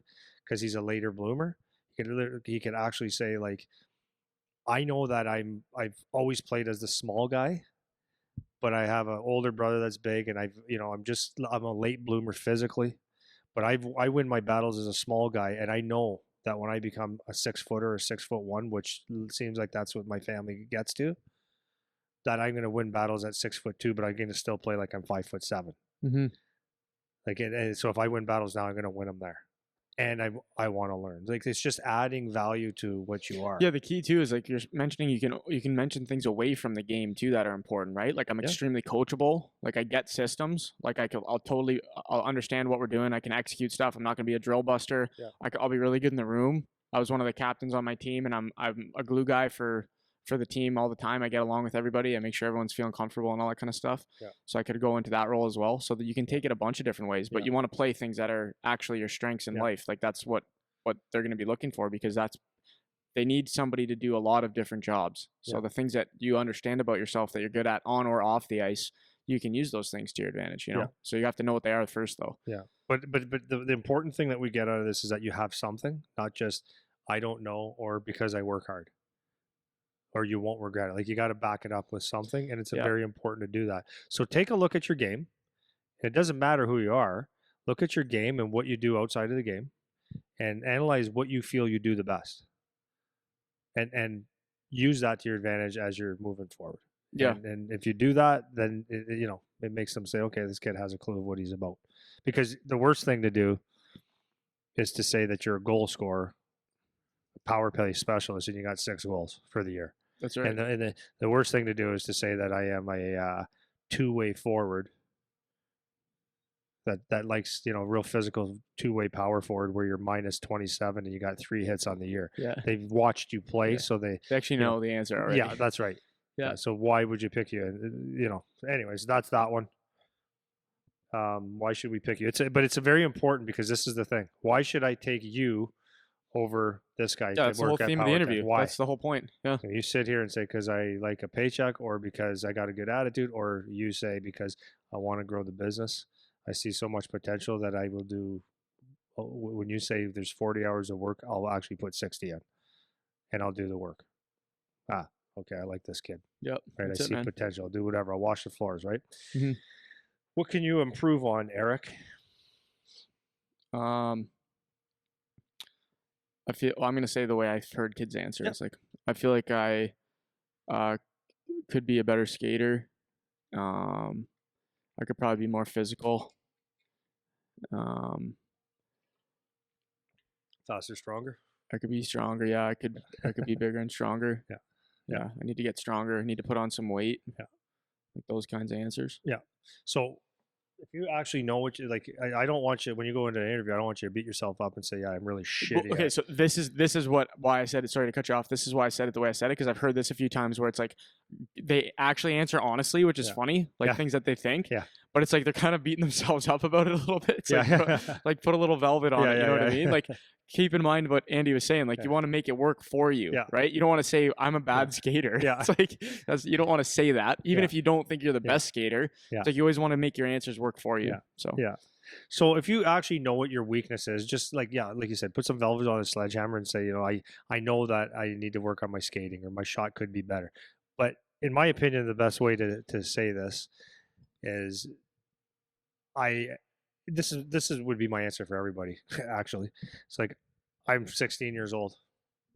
If I'm getting drafted to the NHL and I'm going to go first overall, and they say, what do you need to work on? I'd say I'm 18 years old. Everything.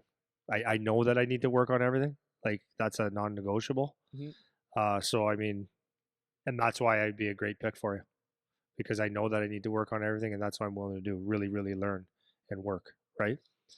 Yep. But if there's one area that I think I can be better at, it's probably scoring goals. But I think that's a goal that I think that's something that I can learn. And I'm doing XYZ to make it better. And I'm doing that. Take the next question away. Yep. Right. I do feel like I could be faster, and I'm actually taking care of that by doing power skating, or I'm in the gym working just strictly legs and this specific type of thing. So that's, an answer. That's an answer, but don't beat yourself up. But actually, the honest answer would be, like, if you think that you don't have anything to work on, or just one or two things, you're wrong. In fact, another thing you could add is, like, I can only assume how good the league is, so I can't tell you like where I even fit in right now. Like, really, I can't tell you. So I know I have to work on everything. I know the league is really good, and I'm a very coachable person, so that's. Yeah, and that's a really good insight too, is starting off with that, saying, I know I need to work on everything. Everything. Like, because that's fact. Like, when you're 16, that's a great way to start it off. It's like, I know I need to work on everything because I'm not anywhere close to where I could be if I get another 4 years to develop, Yeah. So I know I need to work on everything. That's shooting, that's passing, that's decision making, that's skating, that's everything, So that's a great way to start it. Yeah. Because now you're blowing it up, and then you're kind of, it softens when you say just one thing that you actually think you could work on, right? So you're going with, I need to work on everything, and I know that. Here's one thing that I'm giving particular attention to and how I'm fixing it. And that's like a nice way to soften the blow and make it sound like an intelligent answer, you know? Because I know my skating needs to be faster, because the league is so fast, and they're 5 years older. That only makes sense to me. Yeah. And I'm working that through the gym. Like, that makes sense. But it's like, given a little context. What would your expectations be for your first year? Not a lot of them asked, but some did. Mm-hmm. And even if this never gets asked to you, it's a really good thing to figure out expectations. So, for sure, what would your expectations be for your first year? Like, how would you just answer it first, like a kid? I know, like, for 16-year-olds usually don't play a whole lot, so so that's a bad answer already. I probably won't. I don't expect to get a ton of ice. Right. But I'm gonna work hard. Yeah. So you just put a kick me sign right on your back. Yeah, that's it. And you're getting hoofed in the ass over and over now from here on in because you gave them, you made them sound like it. But I'm not. This is what a lot of the kids say. They're just like, I don't know, or they say something like, I would like to get 30 goals, and that's just saying, okay, you have no idea how good the league is. Well, this is okay. So this is what I've heard when we do these things. These are the one of two ways that they go. It's either I don't know, that's one, but the other two more popular ones. One is the guys will say they don't expect to get any ice. Right. That's one thing. Even though it's facts, it doesn't matter. Like even though that's what happens with a lot of guys is they don't get a lot of ice. That's not why you shouldn't be saying that. And then you get the other end of the spectrum where it's like I'm gonna score. I'm gonna try to get a point a game my first year, or whatever. Yeah. It's like, who got a point a game their first year? Connor McDavid did. 1 point a game. Yeah.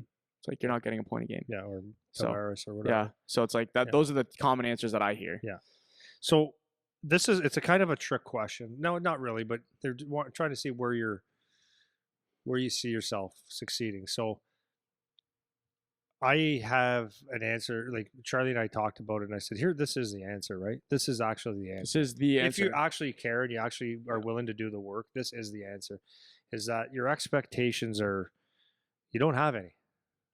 You have zero expectations. Like my expectations or what you can expect from me is probably more important, and you can expect me to come in and be willing to learn, because I don't know. I think I'm good in midget. Mm-hmm. Or maybe you're playing for a town that's like Sudbury, Ontario, where you're right up north, where you don't have a clue what we have a clue, but you don't really know what the whole province looks like. Like no one does. Mm-hmm. So you're playing on a lousy team or a small center team, and what's your expectations? Well, to play minor midget in Northern Ontario, to jump to the Ottawa 67s is a huge jump. You don't know what that expectation is. You have no idea. Yeah.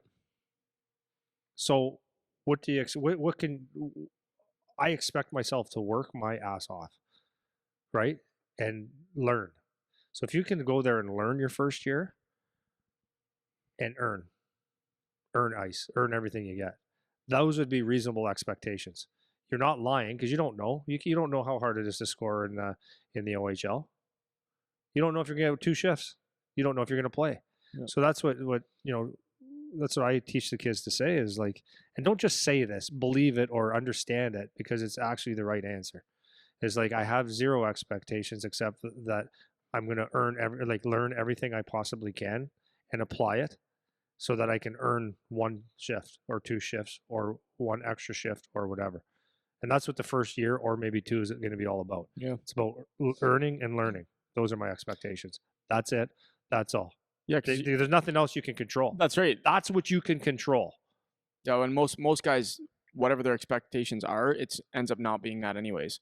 Yeah. So it's like if you look at a guy like Seabass, for example, comes up, makes it as a 12th round pick. Yeah. His expectation was, I'm getting cut from this team. 100%. That's his expectation. 100%. I'm getting cut, number 1. Yeah. And if I make it, I'm getting scratched, number 2. Exactly. And if I get scratched, I'm playing 1 shift a period, number 3. Yeah. And if you look at the year Seabass has had, this guy's playing like he's been in the league for 3 years. Yeah. That's the amount of ice time he's getting. Yeah. Right? That's right. Which is almost unheard of as rookies. That's right. Would you have ever expected that? No way. No way. That's not what he expected. Right? So it's like, there's no point going in and saying what your actual expectations are because you don't know what to expect. Yeah. So you just say that. I don't know what to expect, but here's what you expect from me. That's a great way to approach that one for sure. And when you are a first year player, it's hard, man. Like I've said this before with Charlie. Like those days he goes, Dad, like this is hard. Like this is hard. He like to say how hard it is and to actually do it. Like so when because he's got that in his head that he's there to learn and earn. But there's a part that you want to just turn that off after a while. You want to just get. Mm-hmm. Right? You just want more and you want more and you want more, but you almost forget about, no, the process is I learn everything I can and apply it. Everything. Yep. And it's hard. And then whatever you get after that is a bonus. And it's the truth because some teams are deep. Like Charlie's team's pretty deep. So he's got to earn every game. Every game he's got to earn his ice, got to earn his way into the roster. Right? What makes you a good teammate, Eric? I don't know. That's the answer most of the time, where they say I got a good attitude. Have a good attitude. I work hard. I'm trying to stay positive. Yeah, stay positive. I'm good. I'm positive in the dressing room, which means those words mean nothing, kids. Yeah. So, and parents, help your kids with this. What makes you a good teammate? So, what does a teammate do? They make the team better. If you're a good teammate, you make the team better. So, yes, it's good to have a good attitude. Yes, it's good to be positive. Yes, it's good to work hard. But how does that apply to being a good teammate? So, my thing would be is find something in your game that actually helps the team. So, if you say I have a good attitude, how do you do that? Is it because you're a good cheerleader? If you want to be like a positive guy on the bench, a positive guy in the room, we could hire someone to do that, or we could have someone with that wear the jersey and your number on it and say, "Let's go Spits, go," or whatever. That's not anything that helps your team. What is having a good attitude, or what does that mean? That means that probably, I'm just going to give one example. It'd be like when guys are down, or what your message to the team all the time is, guys, stay focused. Let's, one shift at a time. That's actually words that actually mean something. The other thing is that you actually perform on the ice, that you do your job.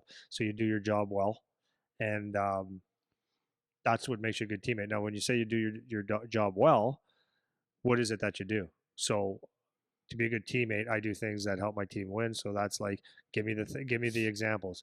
Is it that I get timely goals? Is it that I know when my team needs a lift, even though I'm physical, I make sure I make a timely hit to make my team win? Or I know that I really buckle down on faceoffs. Like, find something. I'm a D guy. I'm a defensive defenseman, and to help my team win, to be a good teammate, is I make sure that I shut her down and get it off. The little things, block a shot. I do little things to help my team win. Those are more important than just saying I'm rah. You know what I mean? Yeah, for sure. And it's again, it can be like a on the bench thing, and in the dressing room thing, or an on the ice thing. Because like one good one, and the key is, again, you're explaining why. Like, how do you do the thing that you're saying? Why do you do the thing that you're saying? So if we're down, like I'm a kid that it doesn't matter what the score is to me. I play the same way no matter what. If we're down 10 Great goals, answer. if we're down 10 goals, I'm not going to give up. I'll lead by example when I'm on the ice. Or you could be someone, I'm not afraid to speak up when the boys need somebody to get them going or whatever. Like, I'm not afraid to have a voice on the bench. Like, that's another good one. So there's different ways that you can do it, right? So what is true to you? What do you actually do? So if for that kid that we said likes blocking shots, like when there's a minute left in the game and we need to keep the puck out of our net, like, I will eat a shot, and that's going to get the boys fired up for sure. Mm-hmm. So it could be anything across the spectrum that way, right? But it's got to be something you actually do, you know?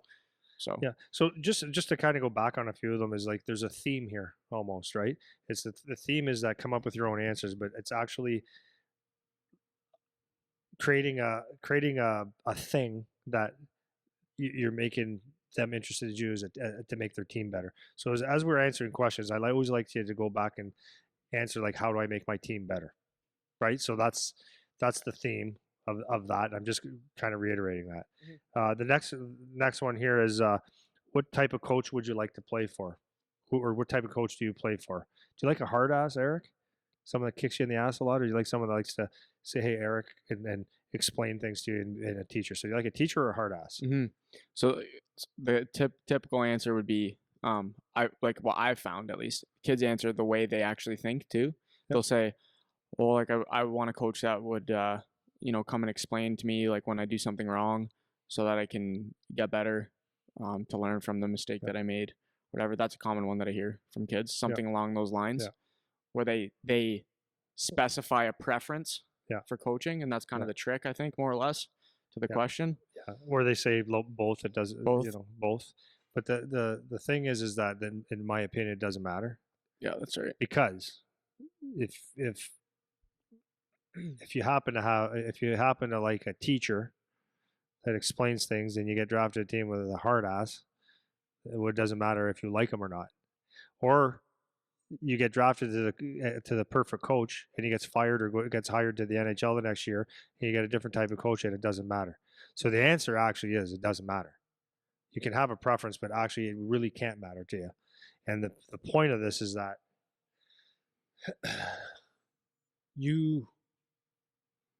if a coach, I've said this before about being about tone. The thing is when a coach explains something, which is very nice, when they do a lot of explaining or teaching, then it seems like there's more volume of words and more detail. Whereas a coach that just kind of yells or is real gruff, like get in the corner, do this, do that. The point of the point is it's not the tone of what's coming through, it's the message. And what you have to learn to do is learn the message. So that's kind of my answer with that is if someone could wrap that up, and you got to believe it though, because if you cower when someone yells at you, you're probably not going to last anyways. And if you need someone to explain every little detail real nicely, then this world is probably not your world anyways. But it's about the tone. And you can take that through whole life, right? Just because someone has a aggressive way of speaking or a really nice way of speaking, it doesn't make the words any different. So that's what I would say to you is like, as a kid, as parents, as you talk about this, is understand that it doesn't matter what kind of coach you have. What matters is that you, the player, gets the message. That's all that matters, and do what's asked from you. Yep. So that's that. Sure. Yeah.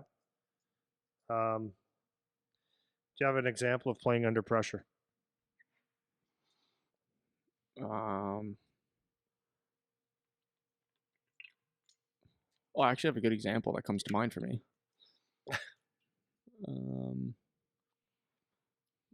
I don't know.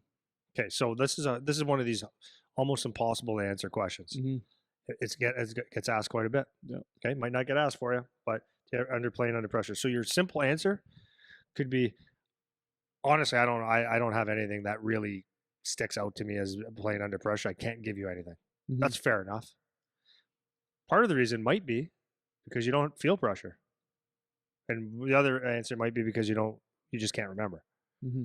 There probably was, but for me, this is a mental toughness question, and to me is if you can wrap your head around how pressure is created, and this isn't the answer for you, but get your head around this, is that pressure is created on what you focus on.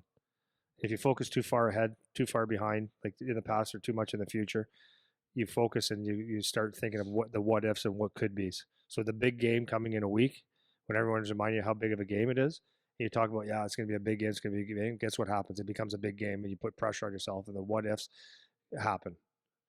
Whereas, what that means is that you're letting things get out of control. Can't control what's in the future. Can't control what's in the past. So the only thing you can control is now. So that's what, for me, my answer for me is, there is no pressure because I'm not focusing on all the things that could go right or wrong in a week. All I focus on was what I can control, what's important now. And when you control that, you live in the present. And when you live in the present, things seem to go well. Yeah. And I think get your head around that. I think even if you have a story, like for me, so when you ask me, like I actually have a story in mind of a time when I actually did play under pressure. It was like a big game delivered under pressure. Mm-hmm. And you would end up coming to the same conclusion anyways, right? So even if you have a story to tell about playing under pressure, the way you would summarize your story anyways would be like, I was just like, the pressure didn't really affect me. Like it seemed like there was a lot of pressure, but to me it was just, okay, we need somebody to deliver. And I wanted to be a guy that would step up and take charge of that situation. And you end up coming to the same theme you're talking about anyways. Like it didn't really affect me too much. Like people would call it a pressure situation, but for me, it was just, we're just playing another game. Yeah. And it felt good that, to be a guy that could step up and take care of that for the team or whatever. Right. Yeah. So you end up coming to the same theme, whether you have a story or not. Right. Yeah. If that's something that you actually do. Yeah. Well, and this is the lesson for kids, right? Like, and this is where you get your head around it is, and parents can help with this is there is no big moment. They're all big or they're all small. It's what that you make of them. But the important thing is that you stay focused. Yep. So like, as you answer these questions, then every time there's a question about pressure or there's a question about being a good teammate, about situational stuff, like this is how you answer questions. Like this is not a bullshit answer. This is real time. Like if this happened, what do you do? Like if a teammate was bad and blamed other guys on the team, or they were getting down and there was a, turnover, that it was a tie game, turnover with 30 seconds left, pucks in the back of your net, and you got teammates with bad reactions, like how do you react? Like that's the same answer. It's like, you can't get like focusing on what just happened. It doesn't do you any good anymore. Focusing on 30 seconds ahead at the end of the game doesn't do any good. It's like, okay, guys, let's get it back. Let's focus on what we can do. Got 30 seconds to do something. Let's focus on. Then it changes your mindset. So it helps with a lot of answers. That's what I would say to how would you handle a selfish or negative teammate too. That's what I was going to ask you. Yeah, sure. I think we're good. That answers that question. Yep. So the point is to put some thought into this stuff before you get the interviews, and not to beat a dead horse, but put some thought and give an answer that pertains to the team and that helps you. Yeah. So I just got 2 more things and then we can wrap it up. So the one last point I wanted to make from the player perspective when you're going into it is obviously you and I talking right now, you as more of an adult than me in some ways. Yeah, not many. Not many. We obviously have much more maturity and ability to articulate what we're saying than kids do. Yeah. So again, it's not that you have to sound like an adult necessarily when you're giving your answers, but it's like you said, just to have some quality to your answer, like have some substance there. So you're still going to say it in your kid way, even if you're 18 and you think you're not a kid, you are. So it's like you're still going to answer as a kid and whatever. You're not going to have this excellently. That's a word, eh? It is now. Okay. Formulated sentence, but it's just adding some substance to your answers, and you're still going to fumble around and whatever because it's nerve-wracking when you have to speak to an adult and all that kind of stuff.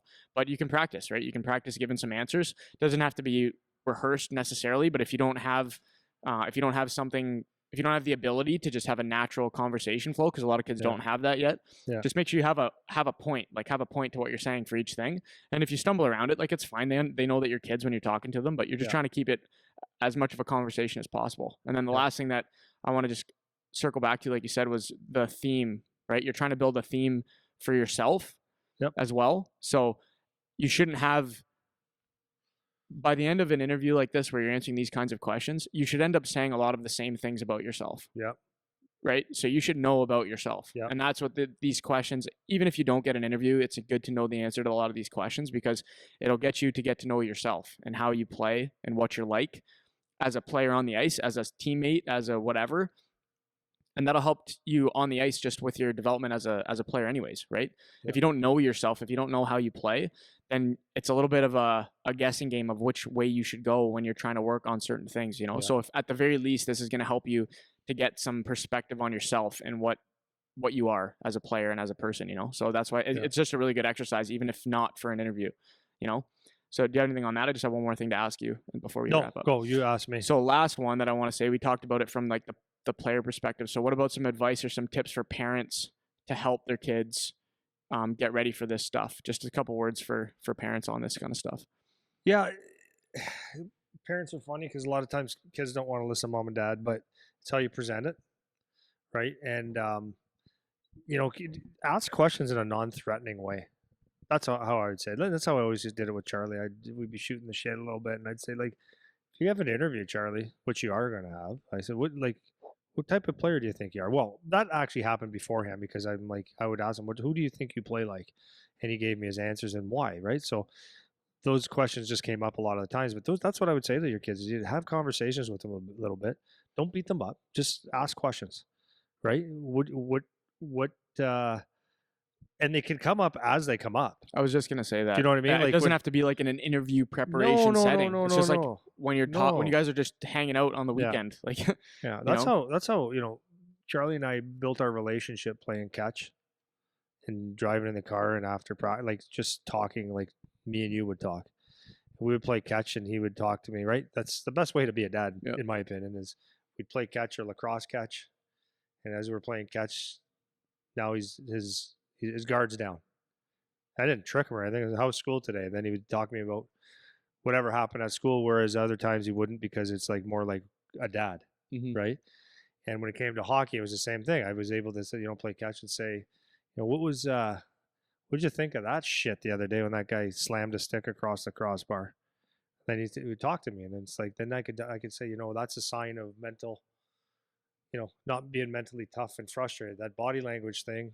And that just comes out. Yeah. So now it's a lot easier to speak the language of a kid. Yeah. And if you don't have the ability to do that, it's just like, just be very subtle about it, but ask questions. Like, find a few of these questions and ask them. Like, hey, listen, who are you? What are you about? That's what the question is. Like, who do you play like? How can you get better, right? So, yeah, for sure. Yeah. And you're not doing it in a trying to dictate to them or trying to teach them kind of framework. It's like you're just doing it as you're just talking, and they start to learn things just from having that quality time. So that's awesome. So I think that's good. We can wrap it up there.